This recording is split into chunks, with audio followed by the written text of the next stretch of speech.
வேதாகமத்தில் விசேஷமாக பழைய ஏற்பாட்டில் நாம் பல இடங்களில் இந்த அபிஷேகம் என்ற வார்த்தையை நாம் பார்க்கின்றோம். முக்கியமாக அபிஷேக எண்ணெய் யார் மேலாவது ஊற்றப்படும் பொழுது அந்த நபர் ஒரு விசேஷித்த ஒரு நோக்கத்திற்காக பிரித்தெடுக்கப்பட்டிருக்கின்றார்கள் என்பதை நாம் பார்க்கின்றோம். பழைய ஏற்பாட்டில் இந்த அபிஷேகம் என்பது பல தேவதாசர்கள் மேல் ஒன்றா எண்ணெயினால் அபிஷேகம் பெற்றார்கள், இல்லாவிட்டால் சிலர் பேரில் ஷால்வையாகவும் அபிஷேகம் அவர்கள் மேலே விழுந்ததை நாம் பார்க்கின்றோம். பழைய ஏற்பாட்டில் ராஜாக்கள், பிரதான ஆசாரியர்கள், தீர்க்கதரிசிகள் என்று தேவனுடைய ஊழியத்தை, தேவனுடைய நோக்கத்தை செய்யும்படியாக தெரிந்து கொள்ளப்பட்டவர்களுக்கு தேவன் இந்த விசேஷித்த அபிஷேக எண்ணெயை ஊற்றி அவர்களை பிரித்தெடுத்து அவருடைய நோக்கங்களுக்காக தேவன் அவர்களை பயன்படுத்துவார் என்று அடையாளப்படுத்துகின்றதை பழைய ஏற்பாட்டில் நாம் பார்க்கின்றோம்.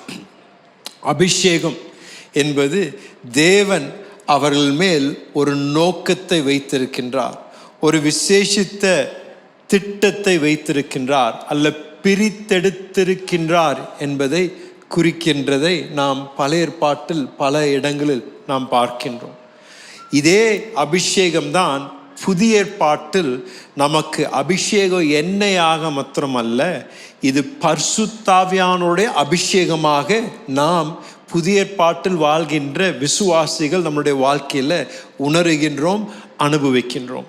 2000 வருடங்களுக்கு முன்பதாக அந்த மேல் வீட்டறையில் காத்து கொண்டிருந்த சீஷர்கள் மேல் பரிசுத்தாவியானவர் மிக வல்லமையாக அக்கினியின் நாவாக அவர்கள் மேல் ஊற்றப்பட்டு அந்த சீஷர்களை பரிசுத்தாவியானவர் தம்முடைய ஊழியத்திற்காக பிரித்தெடுத்து அவர்கள் மூலமாக சுவிசேஷ ஊழியத்தை செய்ய இருக்கின்றேன் என்பதை அடையாளப்படுத்தி பரிசுத்தாவியானவர் தம்முடைய ஊழியத்தை நம்மளுடைய புதிய உடன்படிக்கை நாட்களில் துவங்கினார் என்பதை நாம் வேத வார்த்தையில் நாம் பார்க்கின்றோம்.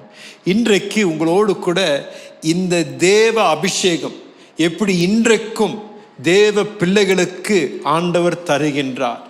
இந்த அரங்கத்தில் அமர்ந்திருக்கின்ற ஒவ்வொரு தேவ பிள்ளையும் இந்த தெய்வீக அபிஷேகத்தை, இந்த விசேஷப்படுத்தும் தேவ அபிஷேகத்தை நம்மளுடைய வாழ்க்கையில் எப்படி நாம் அனுபவிக்க முடியும், அதன் மூலமாக தேவன் எப்படி நம்முடைய வாழ்க்கையில் செயல்படுகின்றார் என்ற சத்தியங்களை உங்களோடு கூட நான் இன்றைக்கு பேச விரும்புகின்றேன். உங்களுடைய வேதாகமம் இருக்கும் என்றால் என்னோடு கூட யாத்ராகமம் 30வது அதிகாரத்திற்கு நேராக திருப்பிக் கொள்ளுங்கள். ஆண்டவர் மோசேயோடு அங்கு பேசி கொண்டிருக்கின்றார். முக்கியமாக மோசே இடத்தில் தேவன் பல மிக முக்கியமான வழிநடத்துதலை தந்து அந்த ஆசரிப்பு கூடாரத்தை எப்படி ஏற்படுத்தணும், தேவன் வந்து இஸ்ரவேல் ஜனங்களோடு சந்திக்கும்படியாக ஏற்படுத்தப்பட்ட இடம்தான் அந்த ஆசரிப்பு கூடாரம்.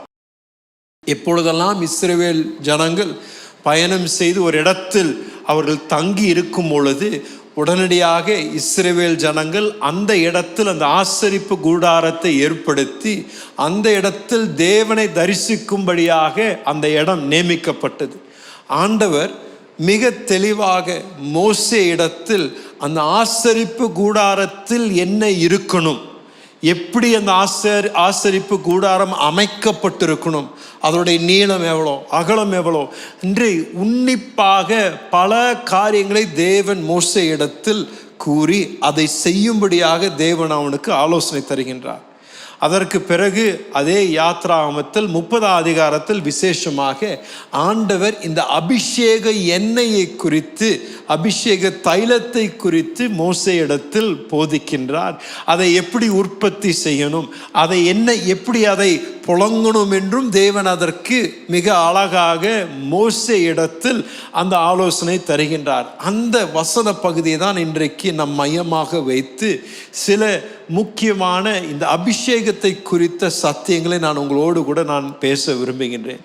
25வது வசனத்தை நாம் வாசிக்க கேட்போம். 30வது அதிகாரம் 25ஆம் வசனம் வாசிங்களேன். அதனால் பரிமள தைலக்காரன் செய்வது போல கூட்டப்பட்ட பரிமள தைலமாகிய சுத்தமான அபிஷேக தைலத்தை உண்டு பண்ணுவாயாக, அது பரிசுத்த அபிஷேக தைலமா இருக்க கடவது. ஆண்டவர் அழகாக மோசே இடத்தில் இந்த அபிஷேக தைலத்தை எப்படி செய்யணும் என்றும் அதை செய்து முடித்த பின்பதாக அதை எப்படி பயன்படுத்தணும் என்றும் தேவன் அங்கே அழகாக மோசேக்கு கற்றுக் கொடுக்கின்றார். அவர் சொல்றாரு, அந்த ஆசரிப்பு கூடாரத்தில் காணப்படுகின்ற எல்லா பொருட்கள் மேலும் இந்த அபிஷேக தைலம் ஊற்றப்படணும். இது தேவனுக்காக பிரித்தெடுக்கப்பட்டிருக்கின்றது. தேவனுடைய ஆசரிப்பு கூடாரத்தில் பயன்படுத்தப்படுகின்ற பொருட்கள் மேலும் தேவன் அந்த அபிஷேக தைலத்தை ஊற்றி அதை பரிசுத்தமாக்குங்கள் என்று மோசே இடத்தில் சொல்லுகின்றார். அதற்கு பின்புதான் ஆண்டவர் சொல்றாரு, ஆரோனையும் அவனுடைய குமாரர்களையும் அழைத்து ஆரோன் மேலேயும் அவருடைய குமாரர்கள் மேலேயும் இந்த அபிஷேக தைலத்தை ஊற்றி அவர்களும் என்னுடைய இந்த இடத்தில் ஊழியம் செய்யும்படியாக பிரித்தெடுக்கப்பட்டிருக்கின்றார்கள் என்பதை அடையாளப்படுத்தும்படியாக அவர்கள் மேலும் நீங்கள், மோசேயை பார்த்து அவர்கள் மேலும் இந்த அபிஷேக தைலத்தை ஊற்று என்று ஆண்டவர் சொல்றார்.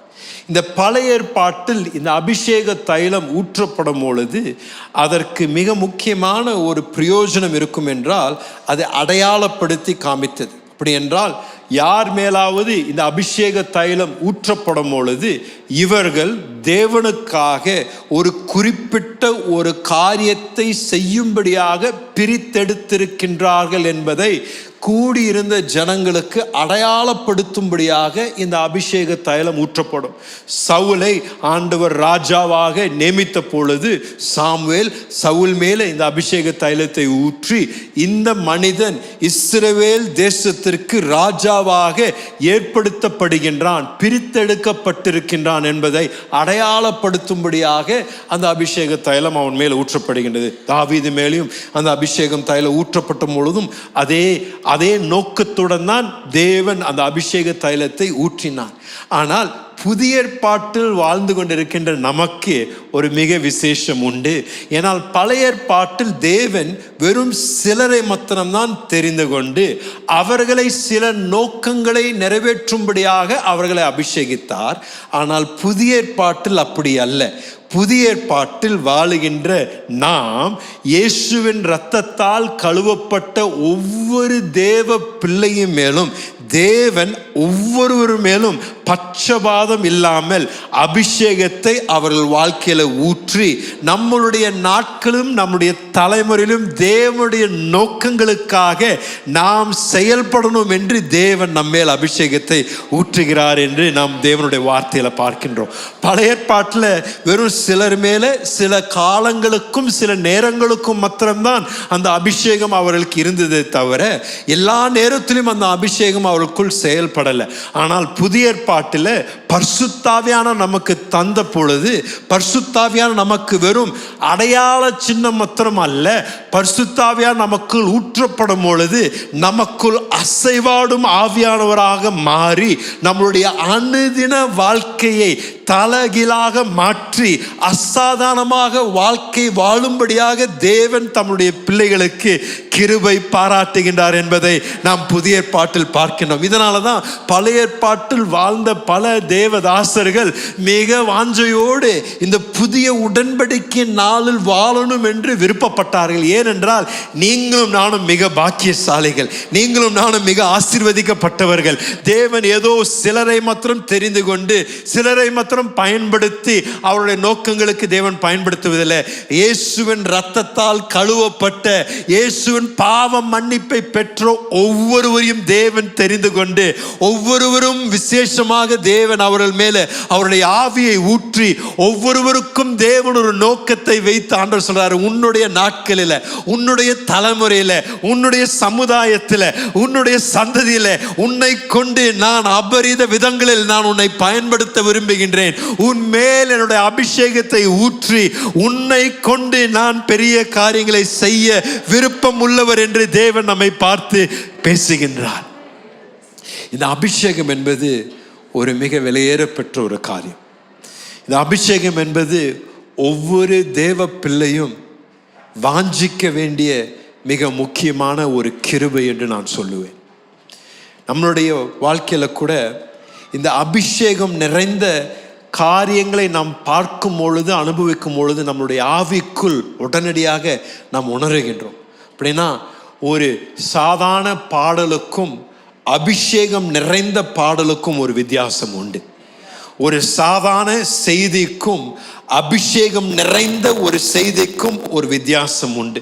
ஒரு சாதாரண ஆராதனைக்கும் ஒரு அபிஷேகம் நிறைந்த ஒரு ஆராதனைக்கும் ஒரு வித்தியாசம் உண்டு. ஏனென்றால் எங்கே தேவனுடைய அபிஷேகம் ஊற்றப்படுகின்றதோ அது ஒரு சாதாரண செயலாக இல்லாமல் அது ஒரு அசாதாரணமான ஆவிக்குரிய மண்டலத்தில் அந்த அரங்களை முறிக்கக்கூடிய வல்லமை உள்ள ஒரு காரியமாய் மாறி நமக்கூட ஒரு ஆராதனையில் உட்கார்ந்து இருக்கும் பொழுது, அந்த அபிஷேகம் நிறைந்த ஆராதனையில் நாம் பங்கு பெறும் பொழுது நமக்குள் ஒரு உணர்வு வருகின்றது.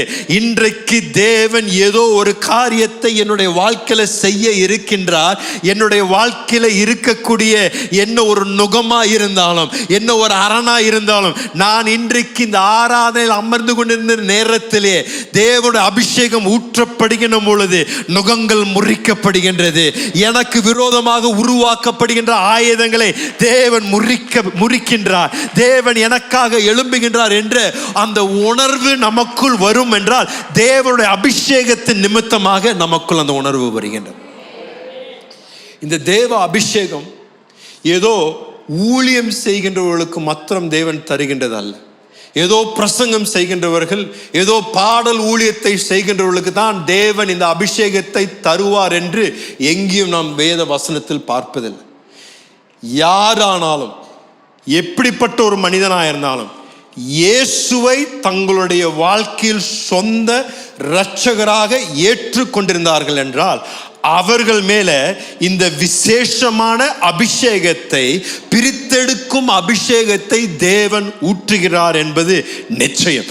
உங்களை பார்த்து இன்று காலை நான் சொல்லுகின்றேன், நீங்க ஒரு வியாபாரம் செய்து கொண்டிருக்கலாம், ஒரு கம்பெனியில வேலை செய்து கொண்டிருக்கலாம், ஆனால் நீங்கள் இயேசுவின் பிள்ளையா இருப்பீர்கள் என்றால் உங்கள் மேல இந்த விசேஷித்த அபிஷேகம் ஊற்றப்பட்டிருக்கின்றது. அப்படி என்றால் உங்களுடைய வியாபாரம் ஒரு சாதாரண வியாபாரம் அல்ல. தேவனால் அபிஷேகம் பெற்ற ஒரு வியாபாரம், பிரித்தெடுக்கப்பட்ட ஒரு வியாபாரம். தேவனுடைய கரம் அதன் மேல் இருக்கின்றது, தேவனுடைய தயவு அதன் மேல் இருக்கின்றது. ஒரு அபிஷேகம் பெற்ற தேவ பிள்ளை ஒரு வியாபாரத்தை செய்வதற்கும் ஒரு சாதாரண மனிதன் வியாபாரத்தை செய்வதற்கும் ஒரு வித்தியாசம் உண்டு.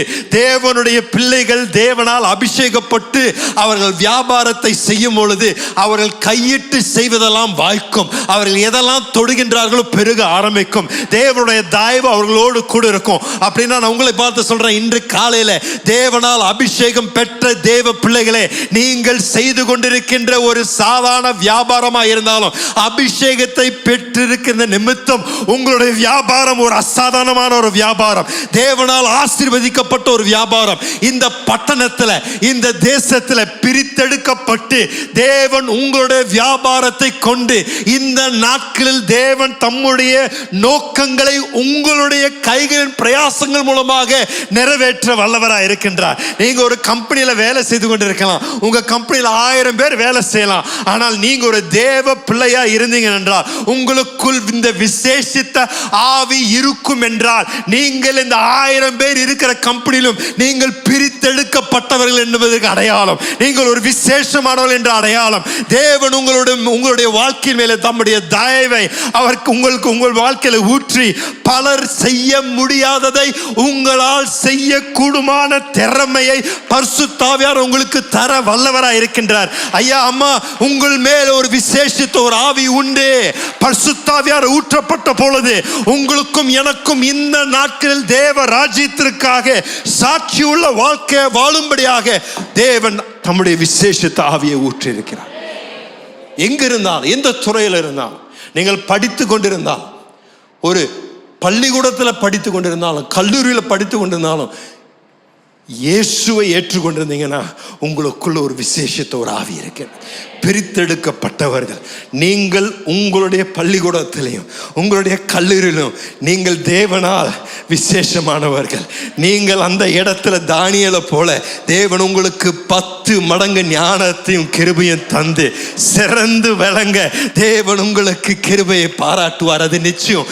இது உங்களுக்கும் எனக்கும் புதிய ஏற்பாட்டில் புதிய உடன்படிக்கையில் கொடுக்கப்பட்ட ஒரு உரிமை, கொடுக்கப்பட்ட ஒரு தேவ தயவு. நான் உங்களை பார்த்து சொல்றேன், நாம் ஒரு சாதாரணமான வாழ்க்கை வாழும்படியாக தேவன் நம்மை ரட்சிக்கவில்லைங்க. உங்களையும் என்னையும் இருளில் இருந்து தேவன் வெளிச்சத்துக்கு கொண்டு வந்திருக்க ஒரு நோக்கம் உண்டு. உங்களையும் என்னையும் அந்த பள்ளத்திலிருந்து தூக்கி எடுத்து நிறுத்தி வைத்ததுக்கு ஒரு நோக்கம் உண்டு. என்னுடைய ஜெபமும் உங்களுடைய ஜெபமும் என்னவா இருக்கணும்? ஆண்டவரே, எங்களுடைய நாட்களில் நாங்கள் வாழ்கின்ற சந்ததியில் எங்கள் மேல் இந்த விசேஷித்த ஆவியை ஊற்றி நாங்கள் செய்கின்ற எல்லா காரியங்கள் மேலும் ஒரு அபிஷேகம் இருப்பதாக. நாங்கள் செய்கின்ற ஒரு சாதாரண வேலையா இருந்தாலும் ஒரு அபிஷேகம் நிறைந்த வேலையா இருந்தால் அந்த இடத்தில் தேவனுக்காக நான் சாட்சியா இருக்க முடியும். என்னுடைய வியாபாரம் தேவனுக்காக சாட்சியா இருக்க முடியும். என்னுடைய கையின் பிரயாசங்கள் மூலமாக தேவனுடைய ராஜ்யம் கட்டப்படுவதா. விசேஷமான இந்த அபிஷேகம் தேவன் ஒவ்வொரு மேலையும் தந்திருக்கின்றார். 2 கொரிந்தியர் 1 அதிகாரம் 21 22 எனக்கு பிடித்த ஒரு வசனம். அதை வாசிங்களே.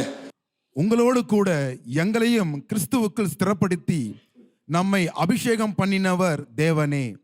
அவர் நம்மை முத்திரித்து நம்முடைய இருதயங்களில் ஆவி என்னும் அச்சாரத்தையும் கொடுத்திருக்கிறார். ஆண்டோட வார்த்தை சொல்லுகின்றது, அபிஷேகம் பண்ணவர் அவரே. கொஞ்சம் சொல்லுங்களேன் சத்தமா, அபிஷேகம் பண்ணவர் அவரே. அதை மாத்திரம் பண்ணல, அவர் நம்மை முத்தரித்து, சொல்லுங்க, முத்தரித்து நம்முடைய இருதயங்களில் ஆவியும் அச்சாரமுமாக கொண்டிருக்கின்றார் என்று தேவனுடைய வார்த்தை சொல்லுகின்றது. அப்படி என்றால் நீங்களும் நானும் தேவனால் அபிஷேகம் பெற்றவர்களாக இருக்கின்றோம். நம்முடைய இருதயத்திற்குள் பரிசுத்த ஆவியானுடைய முத்திரையை தேவன் வைத்து அவர் சொல்றாரு, ஆவியும் அச்சாரமுமாய் நான் இருக்கிறேன். உன்னுடைய வாழ்க்கைக்குள்ள நான் ஒரு டிபாசிட்டை வச்சிருக்கிறேன். நீ அதை அறிந்து கொண்டு அதை நீ புழங்க ஆரம்பித்தினா உன் மூலமாக நீ நினைப்பதை காட்டிலும், நீ யோசிப்பதை காட்டிலும் மிக அற்புத விதங்களில் உன்னை கொண்டு நான் பெரிய காரியங்களை உன்னுடைய நாட்களில் செய்ய வல்லவராய் இருக்கிறேன் என்று தேவன் நம்மை பார்த்து சொல்லுகின்றார். ஒரு அசாதாரணமான வாழ்க்கைங்க. ஒரு கிறிஸ்துவனுடைய வாழ்க்கை சாதாரணமான வாழ்க்கையா இருக்கக்கூடாது. நாம் பிரித்தெடுக்கப்பட்டவர்கள். சபை என்பது அழைக்கப்பட்ட ஒரு ஜனக்கூட்டம். இருளிலிருந்து வெளிச்சத்திற்கு அழைக்கப்பட்ட ஒரு ஜனக்கூட்டம். ஆண்டவர் நம்மை இருளிலிருந்து வெளிச்சத்திற்கு அழைத்ததற்கு ஒரு முகாந்திரம் உண்டா? ஆண்டவர் நம்மை குழியிலிருந்து தூக்கி எடுத்து நம்மை சுத்தப்படுத்தி நம்மளை நீதிமானாய் மாற்றினதுக்கு ஒரு நோக்கம் இல்லைங்களா? நீங்களும் நானும் ஜெபிக்க வேண்டியது, ஆண்டவரே, என்னுடைய நாட்களில், என்னுடைய தலைமுறையில், என்னுடைய சந்ததியில் உமக்காக நான் ஏதாவது ஒன்று சாதித்து உம்முடைய அபிஷேகத்தின் மூலமாக நான் எழும்பி நின்று உமக்காக வைராக்கியமாக என்னுடைய வாழ்க்கை வாழும் தக்க விதத்தில் எனக்கு ஒரு தைரியத்தையும் ஒரு துணிச்சலையும் தாங்க ஆண்டவரே. என்னுடைய கம்பெனியில் வேலை செய்து கொண்டிருக்கிற இடத்துல என்னை பிரித்து எடுத்து வைத்து என் மூலமாக உம்முடைய சாட்சி அந்த இடத்துல பிரதிபலிக்கட்டும். இந்த அபிஷேகம் படுவது நம்மளுடைய சபையில் கூட என்னையால் அபிஷேகம் செய்கிறோம். ஜெபத்து நேரத்தில் கூட நம்ம என்ன சொல்கிறோன்னா, ஜெப தேவையோடு வரும்பொழுது இந்த எண்ணெய் சின்ன கூப்பி எடுத்து கொஞ்சம் கையில் எடுத்து அவங்களுக்கு மேலே கொஞ்சம் பூசி, ஆண்டவரே அவங்கள குணமாக்குங்க, ஆண்டவரே அவங்களுக்கு அற்புதங்களை செய்ய. அது தப்பு இல்லைங்க, அது செய்கிறது ரொம்ப அவசியம்தான், எண்ணெயால் அபிஷேகம் செய்வது. ஆனால் பழைய ஏற்பாட்டில் இந்த எண்ணெயால் அபிஷேகம் பண்ணும் பொழுது கொஞ்சம் வித்தியாசமாக செய்தார்கள். ஆண்டவர் மோசே இடத்தில் இந்த அபிஷேக தைலத்தை உற்பத்தி செய்வதற்கு சொல்லி கொடுத்த பொழுது ஆண்டவர் தெளிவாக என்னென்ன பொருட்களை பயன்படுத்தி அதை செய்யணும் என்று தெளிவாக சொல்லுகின்றார். அதில் ஆண்டவர் ஒலிவ எண்ணெயும் பயன்படுத்த சொல்கிறாரு. அந்த ஒலிவ எண்ணெயை இன்ற நாட்களில் அதோடைய அந்த எவ்வளோ குவான்டிட்டின்னு எடுத்து நம்ம இன்னைக்கு கணக்கு போட்டோம்னா, ஆண்டவர் மோசேக்கு சொன்னது கிட்டத்தட்ட 3.5 லிட்டர் ஒலிவ எண்ணெயை அந்த குப்பிக்குள்ளே ஊற்ற சொல்கிறார்.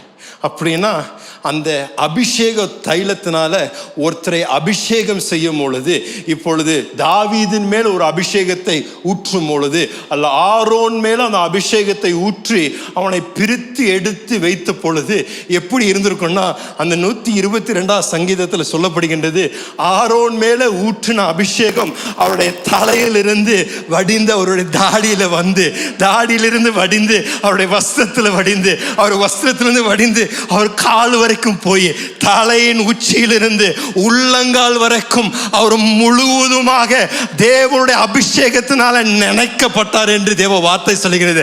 அப்படிப்பட்ட அபிஷேகத்தை தான் தேவன் இன்றைக்கு உங்களுடைய வாழ்க்கையிலும் என்னுடைய வாழ்க்கையிலும் தர விருப்பமா இருக்கின்றார். ஆண்டவர் நம்மளுடைய வாழ்க்கையில ஊற்றுகின்ற அபிஷேகம் ஏதோ உங்களுக்கு ஏதோ ருசி பார்ப்பதற்கோ ஏதோ கொஞ்சம் தொட்டுட்டு போறக்கோ இல்லைங்க.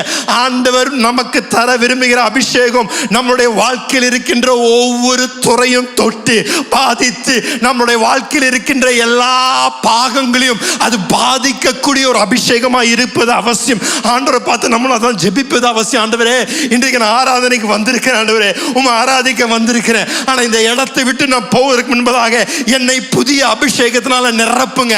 நான் வந்த வண்ணமாக நான் போகக்கூடாது. இன்றைக்கு என்னுடைய பாத்திரம் நிரம்பி வழியணும். ஆண்டவரே, இன்றைக்கு என்னோடு கூட இடைப்படுங்க.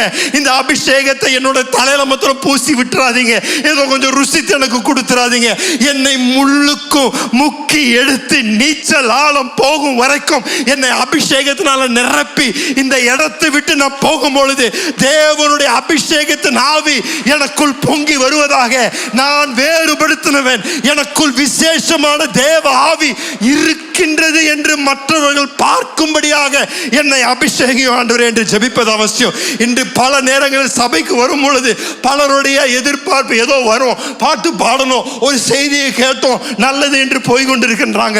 இந்த சபை என்பது பலருக்கு சடங்காச்சாரமாய் மாறிவிட்டது. ஆனால் தேவனுடைய நோக்கம் எப்பொழுதெல்லாம் சபையாக கூடி வருகின்றோமோ அந்த இடத்தில் அசைவாட விரும்புகின்றார், அந்த இடத்தில் சந்திக்க விரும்புகின்றார், அந்த இடத்தில் தேவன் வாழ்க்கையை மாற்ற விரும்புகின்றார், அந்த இடத்தில் தேவன் நுகங்களை முறிக்க விரும்புகின்றார், அந்த இடத்தில் வியாதியா இருக்கின்றவர்களுக்கு குணம் கொடுக்க விரும்புகின்றார். நான் உங்களை பார்த்து சொல்றேன், இன்று காலையில் நீங்கள் இந்த இடத்தை விட்டு போவதற்கு முன்பதாக ஜெபிக்க வேண்டிய ஜெபம், ஆண்டவரே எனக்குள் அந்த விசேஷித்த அபிஷேகத்தை நிரப்புங்க ஆண்டவரே. என் வாழ்க்கையில சாதாரணமான வாழ்க்கை வாழ்ந்தது போதும், என் வியாபாரம் சாதாரணமாக செய்தது போதும், என்னுடைய வாழ்க்கையில தேவனுடைய அசாதாரணமான அந்த அபிஷேக வல்லமை செயல்படும் ஆண்டவரே. இது நமக்குள் ஒரு ஜெபமா எழும்புவது அவசியம். நாம் சாதாரண வாழ்க்கை வாழும்படியாக அழைக்கப்படலைங்க. சீஷர்களை பார்த்து அப்போஸ்தலரை பார்த்து சொன்ன வார்த்தைகள் என்ன? உலகத்தை தலைகீழாய் மாற்றினவர்கள் இங்கும் வந்து விட்டார்களே என்று பார்த்து சொன்னார்கள். உங்களை குறித்தும் என்னை குறித்தும் அப்படிப்பட்ட வார்த்தைகள் சொல்லுவது அவசியம். நீங்கள் வேலை செய்கின்ற இடத்துல உங்கள் மூலமாக தேவன் பலரை அவர்கள் விடுவிக்க தேவன் வல்லவராக இருக்கின்றார். உங்கள் மூலமாக பலரை குணமாக்க தேவன் வல்லவராக இருக்கின்றார். நீங்கள் வேலை செய்கின்ற ஸ்தலத்தில் யாருக்காவது ஜெபிக்கும் பொழுது அவருக்குள் இருக்கின்ற பிசாசு கட்டுகள் ஆண்டவர் முறிக்க வல்லவராக இருக்கின்றார். நீங்கள் ஒருவரை பார்த்து நீ பார்வை அடைவாக என்று நீங்கள் சொன்னீங்கன்னா குருடா இருக்கின்றவர்கள் பார்வை அடையணுங்க. தேவனுடைய அசாதாரணமான அந்த அபிஷேக வல்லமை முன்னுகங்களை முறிக்கக்கூடிய வல்லமையாக இருக்கின்றது. இப்படிப்பட்ட இந்த அபிஷேகத்தை மீண்டும் தேவ பிள்ளைகள் வாஞ்சிக்கணும், அதில் நாம் அனுபவிக்கணும், அதில் செயல்படணும். இதுதாங்க நம்மளை பிரித்தெடுக்கின்றது, இதுதாங்க நம்மளை விசேஷப்படுத்துகின்றது. தேவ அபிஷேகம் இல்லாவிட்டால் நமக்கும் தேவனை அறியாதவர்களுக்கு என்ன வித்தியாசம்? நீங்களும் நானும் ஒரே இடத்துக்கு தான் போறோம், ஒரே கம்பெனில தான் வேலை செய்யறோம். ஆனா தேவ ஆவி நமக்குள் இருப்பது என்றது விசேஷமாக ஜனங்கள் பார்க்கணும். அதற்குள் வாஞ்சை நமக்கு வேணும். ஆண்டவரே, என்னை வேறுபடுத்துங்க, என்னை விசேஷப்படுத்துங்க. உமக்குள் உம்முடைய விசேஷித்த ஆவி எனக்குள் அசைவாடுவதாக. பழைய ஏற்பாட்டில் இந்த அபிஷேக தைலத்தை ஊற்றும் பொழுது தேவன் இவர்களை ஒரு குறிப்பிட்ட நோக்கத்திற்காக பிரித்தெடுத்திருக்கிறார் என்று அடையாளப்படுத்தினது. புதிய ஏற்பாட்டில் பரிசுத்த ஆவியோட அபிஷேகம் நம்மேல் ஊற்றப்படும் பொழுது அது வெறும் அடையாளம் மாத்திரம் இல்லைங்க, அது தேவ ஆவி நமக்குள் அசைவாடுகின்றது என்பதற்கும் அது ஒரு அடையாளம். இதுதான் பரிசுத்த ஆவியோட அபிஷேகத்தின் மேன்மை. பரிசுத்த ஆவியோட அபிஷேகத்தை நாம் நிறைவில் பெற்று கொண்டோம் என்றால் நம்முடைய வாழ்க்கை இருந்த வண்ணமாக இருக்க முடியாது. நீங்க எப்படி ஒரு மின்சாரத்தை தொட்டீங்கன்னா உங்களை சும்மா விடாதோ, அதே போல வல்லமையுள்ள பரிசுத்த ஆவியானவரோடு நமக்கு ஒரு இடைபடுதல் இருந்ததுன்னா நம்மளுடைய வாழ்க்கை அதே போல இருக்காதுங்க. நம்முடைய அனுதின நாட்கள் அதே போல இருக்காதுங்க. தலைகீழா மாற்றுவதற்கு பரிசுத்த ஆவியானவர் வல்லமை உள்ளவராய் இருக்கின்றார். உங்களுடைய அனுதின வாழ்க்கையை ஆண்டவர் தலைகீழா மாற்றி அசாதாரணமான செயல்களை உங்களை கொண்டும் என்னைக்கொள்ளும் செய்ய வல்லவராய் இருக்கின்றார். ஒரு தூக்க நிலையில், ஒரு மந்த நிலையில் அவர்களுடைய வாழ்க்கை இயேசுவை சந்தித்தும் எந்த விதத்திலும் மாற்றங்கள் இல்லைங்க. அவர்கள் வாழ்க்கையில் இயேசுவை சந்திப்பதற்கு முன்பதாக எவ்வளோ கடன் இருந்ததோ அதே கடனில் தான் இன்றைக்கும் வாழ்ந்து கொண்டு இருக்கிறாங்க. அவருடைய வாழ்க்கையில் இயேசுவை சந்திப்பதற்கு முன்பதாக என்னென்ன மோசமான பழக்கங்கள் இருந்ததோ அதே பழக்கங்கள் தான் ஒன்று அவங்களுடைய வாழ்க்கையில் இருந்தது. அவங்க வாழ்க்கையில் இயேசுவை சந்திக்கிறதுக்கு முன்பதாக எவ்வளோ தூரம் அவங்க குடும்பத்தில் உண்மை இல்லாமல் இருந்தாங்களோ அவ்வளோ தூரம் இன்னைக்கும் குடும்பத்தில் உண்மை இல்லாமல் இருக்கிறாங்க. ஏங்க, அது இன்னும் இயேசுவை இன்னும் சந்திக்கலைன்னு அர்த்தங்க.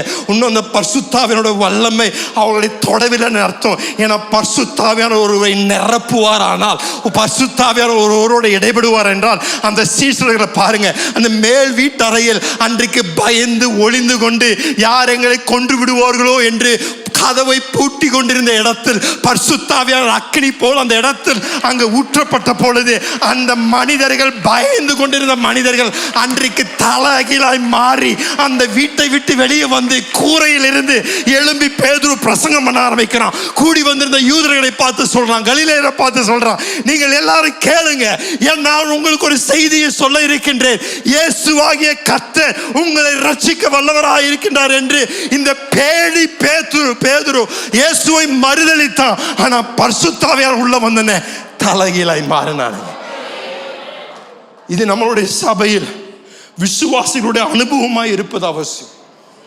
ஏதோ வந்தேன், ஒரு பாவ மன்னிப்பு ஜெபத்தை செய்தேன், ஆனா என்னுடைய வாழ்க்கையும் என்னுடைய சாட்சியும் என்னுடைய நடக்கையும் இருந்த வண்ணமாகவே இருந்ததுன்னு சொன்னீங்கன்னா நீங்க இன்னும் பரிசுத்த ஆவியோட வல்லமையை பெற்றுக்கொள்ளணும்னு அர்த்தங்க. ஏன்னா ஆவியானவர் ஒருத்தரை தொட்டார் என்றால் அவர்கள் அடையாளம் இல்லாமல் மாறுவார்கள். அவருடைய நடக்கை மாறும், சாட்சி மாறும், அவருடைய குடும்ப வழி நடத்துதல் மாறும், எல்லாவற்றையும் மாற்றத்தக்க வல்லமை உள்ளவராய் இருக்கின்றார். பழைய ஏற்பாட்டில் இந்த அபிஷேகம் என்ற அனுபவங்கள் பல நேரங்களில் ஒரு குறிப்பிட்ட காலத்திற்கும் ஒரு குறிப்பிட்ட நோக்கத்திற்கும் குறுகிய நேரத்திற்கு ஊற்றப்பட்டது. அப்புறம் அந்த செயலை செய்து முடித்த பின்பதாக, பராக்கிரமான அந்த செயல் முடிந்த பின்பதாக அந்த ஆவி அவர்களை விட்டு கடந்து போனது. அவர்கள் தொடர்ந்து அந்த ஆவியின் நிறைவில் அவர்கள் தங்கி இருக்க முடியல. பரிசுத்த ஆவியானவர் நோக்கங்களுக்காகவும் காலங்களுக்காகவும் ஊற்றப்பட்டார். அபிஷேகம் அவங்க மேல் இருந்தது. ஆனால் அது கடந்து சென்ற பின்பதாக அவர்கள் பழைய நிலைமைக்கே திரும்பினார்கள் என்று நாம் பார்க்கின்றோம். ஆனால் புதிய ஏற்பாட்டில் வாழ்கின்ற நமக்கு ஒரு விலையேறப்பெற்ற விசேஷமான ஒரு வித்தியாசமான ஒரு அனுபவங்க. பரிசுத்த ஆவியானவர் நம்ம மேலே ஊற்றப்பட்ட பொழுது ஏதோ கொஞ்சம் தொட்டுட்டு அவர் போகலை, ஏதோ வந்து உங்களை சந்தித்து நாளைக்கு பார்க்குறேன்னு சொல்லி போகலை, இன்னைக்கு உங்களை பயன்படுத்திட்டு அடுத்த வருஷம் இன்னொரு நோக்கத்துக்காக வரேன்னு சொல்லி போகலை.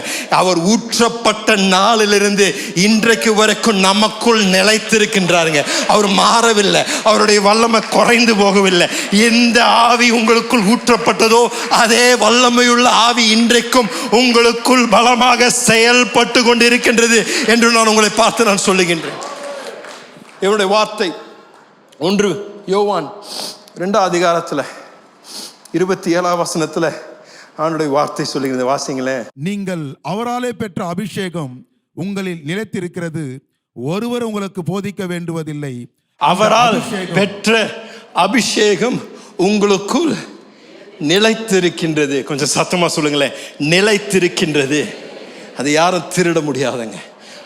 நீங்கள் அவருக்குள் நிலைத்திருக்கின்ற வரைக்கும் அவருடைய அபிஷேகமும் உங்களுக்குள் நிலைத்திருக்கும். இதுதான் ஆண்டவருடைய சத்தியம். இன்றைக்கு இந்த விசேஷித்த தேவ அபிஷேகம் நமக்குள் எப்படி வெளிப்படும் என்று உங்களோடு கூட சில நிமிடங்கள் பேசிவிட்டு தொடர்ந்து கர்த்தருக்கு சித்தமானால் அடுத்த வாரமும் இதை குறித்து உங்களோடு கூட நான் போதிக்க விரும்புகின்றேன்.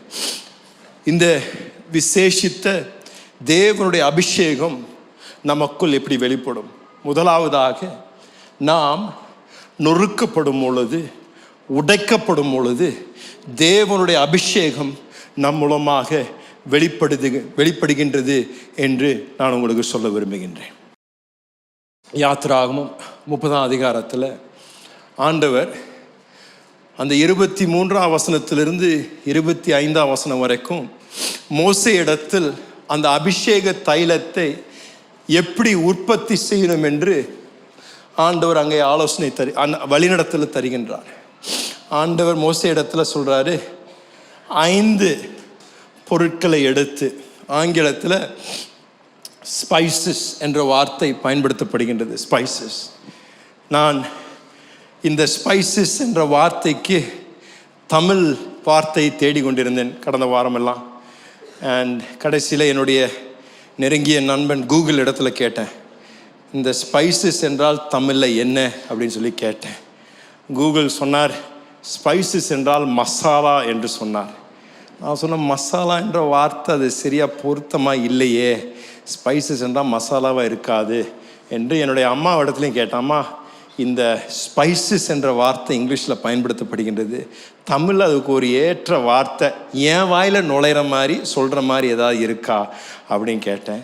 எங்கள் அம்மாவும் ரொம்ப சிந்தித்து பார்த்து எதுவும் எனக்கு தோணலை அப்படின்னு சொல்லி சொன்னாங்க. அப்புறம் கொஞ்சம் நேரம் கழித்து எனக்குள்ள ஒரு வெளிப்பாடு வந்தது. அந்த கூகுள் ஃப்ரெண்டு சொன்னது சரியான வார்த்தை தான் யோசித்தேன். ஏன்னா அது மசாலா என்ற வார்த்தையை சொல்லுச்சு. மசாலா என்றால் அது அதற்குள் சத்துவம் உண்டு என்று அர்த்தம். அப்படின்னா ஏதாவது மசாலா சேர்த்துனீங்கன்னா உங்கள் நாக்கை எரிக்கிறதுக்கும் அதுக்கு வல்லமை இருக்குது, வயிற்றையும் எரிக்கிறதுக்கு வல்லமை உண்டு. அப்படிதானேங்க? அதிகமான மசாலா சேர்த்துனீங்கன்னா என்ன ஆகுங்க? நாக்கு எரியும், வயிறும் எரியும். இப்படி தான் ஆண்டோட அபிஷேகமும் அது தொடும் பொழுது நம்மளால சும்மா இருக்க முடியாது. ஸோ இது சரியான வார்த்தைன்னு தான் நான் யோசித்தேன். ஆண்டவர் மோசையை பார்த்து 4 விதமான மசாலா எடுத்து அவர் அதை ஒன்று சேர்த்து அதோடு கூட ஒலிவ எண்ணெயும் அதை கூட சேர்த்து அப்படின்னு சொல்கிறார். அங்கே முக்கியமாக ஆண்டவர் மோசையை பார்த்து என்ன சொல்கிறாருன்னா, இந்த தைலக்காரன் எண்ணத்தை என்ன சொல்கிறாருங்க? அந்த வார்த்தை மற்ற அந்த வாக்கியத்தை படிங்களேன். அதனால் பரிமள தைலக்காரன் செய்வது போல கூட்டப்பட்ட பரிமள தைலம். சரி, அதான் அந்த பரிமள தைலக்காரன் செய்வது போல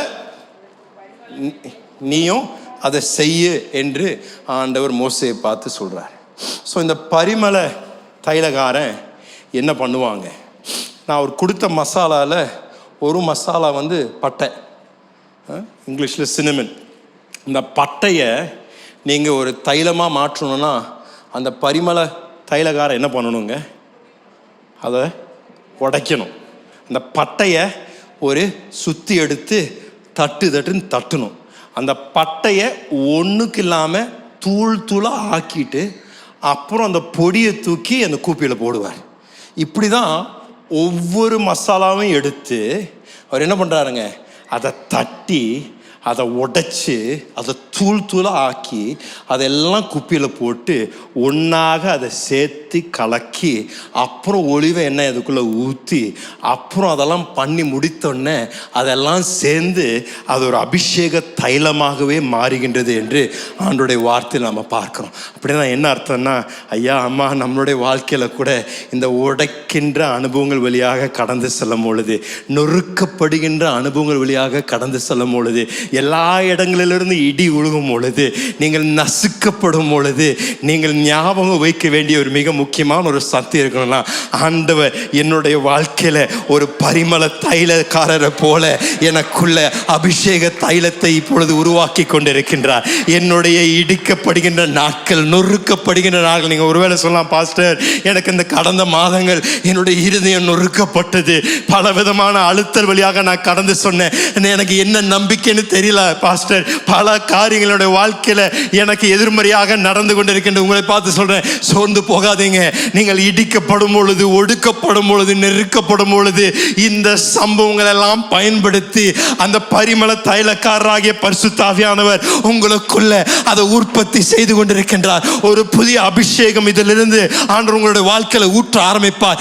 எதை கொண்டு சாத்தான் உங்களுடைய வாழ்க்கையில மடியணும் என்று திட்டம் செய்திருந்தானோ அதை கொண்டு தேவன் ஒரு புதிய துவக்கத்தை கொடுத்து அதே இடத்தில் தேவன் உங்களை உயர்த்தி அதை உங்களுக்கு சாட்சியாக மாற்ற வல்லவராய் இருக்கின்றார். எந்த இடத்துல உங்களை கால தீத்துறணும் என்று யாரு உங்களுக்கு மேல திட்டத்தை சதித்தார்களோ அதே இடத்துல முருதேகாயில் மேல் இருந்த அதே அபிஷேகம் தேவன் உங்களுக்கு தந்து அவர்கள் செய்த எல்லாம் அவர்களுக்கே திரும்பவே தவிர உங்களை கொண்டு தேவன் அந்த இடத்தில் எழுப்பி நின்று உங்களை கொண்டு தேவன் ஒரு சாட்சியை ஏற்படுத்தி அந்த தைலத்தினால் உங்களை அபிஷேகம் பண்ணி தேவன் உங்களை தேவனுடைய திட்டங்களுக்காக நிச்சயம் பயன்படுத்த வல்லவராயிருக்கின்றார். இதுதாங்க சங்கீதக்காரன் சொன்னான், மரண இருளின் பள்ளத்தாக்கில் வழியாக நான் நடந்தாலும் பொல்லாப்புக்கு நான் பயப்படேன், தேவரீர் என்னோடு கூட இருக்கின்றீர், உம் கோலும் தடியும் என்னை தேற்றுகின்றது, என்னுடைய சத்துருக்களுக்கு முன்பதாக ஒரு பந்தியை ஆயத்தப்படுத்துகின்றீர், என்னுடைய தலையை எண்ணெயால் அபிஷேகம் பண்றீர் என்று சங்கீதக்காரன் சொன்னான். ஐயா, அந்த எண்ணெய் எங்கிருந்து வந்ததுங்க ஐயா? அந்த பள்ளத்தாக்கின் பாதையில் அவர் நடந்து கொண்டிருந்த பொழுது, அவன் நொடுக்கப்படும் பொழுது, உடைக்கப்படும் பொழுது ஆண்டவர் அவனுடைய அனுபவங்கள் வழியாக அந்த பரிசுத்தாவின் அபிஷேக எண்ணெயை உற்பத்தி செய்து கொண்டிருந்தார். அந்த அனுபவங்கள் வழியாக கடந்து செல்ல செல்ல ஆண்டவர் ஒரு புதிய எண்ணெயால் அவனை அபிஷேகம் செய்து அவனை அந்த இடத்தில் எழுப்பி நின்று சத்துருக்களுக்கு முன்பதாக ஒரு பந்தியை ஆயத்தப்படுத்தி, நீ உட்காருடா, உன்னை அவர்களுக்கு முன்பதாக உன்னை உயர்த்துறேன், அவர்கள் உன்னை அழிக்கணும் என்று அவர்கள் திட்டம் செய்தார்களா, அதே இடத்தில் உன்னை உயர்த்தி அதே இடத்தில் உன்னை சாட்சியாக நிறுத்தி உன் தலையை அபிஷேகம் படுத்தி அவர்கள் நீ என்னால் பிரித்தெடுக்கப்பட்டவன், நீ விசேஷவன் என்று அறிந்து கொள்ளும்படியாக உன் தலையில நான் என்னுடைய அபிஷேகத்தை ஊற்றுவேன் என்று தேவன் நம்மை பார்த்து சொல்லுகின்றார். சோர்ந்து போகாதீங்க. பள்ளத்தாக்கின் வழியாக நடக்கும் பொழுது, நொறுக்கங்கள் உங்கள் வாழ்க்கையில் வரும் பொழுது, காரியங்கள் நீங்கள் எதிர்பார்த்த போல நடக்காமல் இருந்தாலும் சோர்ந்து போகாதீர்கள். வாக்கு பண்ணின தேவன் உண்மை உள்ளவர். எதை துவங்கினாரோ அதை முடிக்க வல்லவராய் இருக்கின்றார். தேவன் மனிதன் அல்ல, பொய் சொல்லுவதற்கு அவர் மனமாறுவதற்கு மனபுத்திரனும் அல்ல. எதை சொன்னாரோ அதை செய்வார். ஆண்டவருடைய வார்த்தை நிலையாக நிற்குங்க. வானமும் பூமியும் அழிந்து போனாலும் தேவனுடைய வார்த்தை என்றென்றும் நிலை உள்ளது. உங்களுடைய அனுபவங்கள் வழியாக தேவனுடைய அபிஷேகம் உங்கள் மேல் ஊற்றப்படும். நீங்கள் உங்களை பார்த்து நீங்கள் உற்சாகப்படுத்திக் கொள்ளுங்க. எவ்வளோக்கு எவ்வளோ ஒடுக்குறியோ சாத்தானே, அவ்வளோக்கு அவ்வளோ என்னுடைய வாழ்க்கையில் அபிஷேகம் இன்னும் கூடும். எவ்வளோக்கு எவ்வளோ என்ன நசுக்கிறியோ அவ்வளோக்கு எவ்வளோக்கு இன்னும் என்னிலிருந்து நதி போல ஊற்ற ஆரம்பிப்பார் தேவன். எவ்வளோக்கு எவ்வளோ என்னை கேவலமாக நடத்துகிறாங்களோ, எவ்வளோக்கு எவ்வளோ என்னுடைய வாழ்க்கையில் வர வேண்டியதை மற்றவர்கள் தடுத்து நிறுத்துகிறாங்களோ அவ்வளோக்கு அவ்வளோக்கு தேவன் என்னை உயர்த்துவார். அவ்வளோக்கு அவ்வளோ தேவனுடைய வாழ்க்கையில் தலைகீழா அவருடைய கிருபையை விளங்க செய்வார் என்ற நம்பிக்கையும் நிச்சயம் நமக்கு இருப்பது அவசியம். இது விசேஷம், விசேஷித்த தேவனுடைய அபிஷேகம் பலருடைய வாழ்க்கையில இந்த அருமையான பரிசுத்த ஆவியானவர் தருகின்ற இந்த அனுபவத்தை இன்னும் நம்முடைய வாழ்க்கையில் அனுபவிக்காமல் இருக்கின்றோம். என்னுடைய ஜெபம், ஆரோன் மேலே மோசே அந்த அபிஷேகத்தை ஊற்றின பொழுது தலை உச்சியிலிருந்து உள்ளங்கால் வரைக்கும் வடிந்தோடின அதே அபிஷேகம் இன்றைக்கு உங்கள் மேலேயும் என் மேலேயும் பரிசுத்த ஆவியானவர் ஊற்றுவாராக.